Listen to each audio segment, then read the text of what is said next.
పొద్దున్నే లేచి రైల్వే స్టేషన్కి వచ్చాము. మేమైతే ఇక్కడ టికెట్ బుక్ చేసుకున్నాము విస్టంలో. అదండి మేమైతే ఇప్పుడు అరకు వెళ్తున్నాము, అందుకే పొద్దున్నే లేచి ఇక్కడికి వచ్చాము. ఈ కోచ్ చాలా ఫేమస్ అండి, దీనికి డిమాండ్ ఎక్కువగా ఉంటుంది. అరకు వెళ్ళాలంటే సుమారు 80 టన్నల్స్ నుంచి వెళ్ళాలి.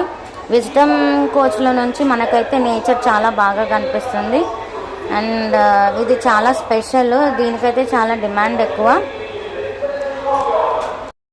విజ్డమ్ కోచ్లో సీట్స్ కోసం 2-3 మంత్స్ బిఫోరే బుక్ చేసుకొని పెట్టుకోవాలి. ఇప్పుడు మేము వెళ్ళేటప్పుడు వ్యూ ఎలా కనిపిస్తుంది, టన్నల్స్ నుంచి ఎలా వెళ్తుంది అనేది మీకు నేను వీడియో తీసి పెడతాను నెక్స్ట్ వీడియోలో. యాక్చువల్గా మాకు ఈ కోచ్లో దొరకలేదు సీట్స్, కానీ మా నాన్న వ్యూస్ ఎంజాయ్ చేయాలని రిటర్న్లో చేశాడు. కానీ మా నాన్న వాళ్ళ ఫ్రెండ్ నిన్న తాత్కాల్లో బుక్ చేశాడు, లక్కీగా దొరికింది. మాలాగా మీరు కూడా సఫర్ అవ్వకుండా ఒక 2-3 మంత్స్ ముందే బుక్ చేసుకోండి టికెట్స్ ఇందులో, అండ్ నేచర్ని ఎంజాయ్ చేయండి. మేము పొద్దున్నే లేసాం కాబట్టి తొందరగా ఆకలేస్తుంది మాకు. ఎలా అబ్బా అని ఆలోచిస్తుంటే ఇంతలోపు ఐఆర్సిటీ వాళ్ళు వచ్చారు బ్రేక్ఫాస్ట్ అమ్మడానికి. వాళ్ళైతే 50 రూపీస్ ఛార్జ్ చేశారు. ఓపెన్ చేస్తే దాంట్లో 2 ఇడ్లీ 2 వడాలు ఉన్నాయి.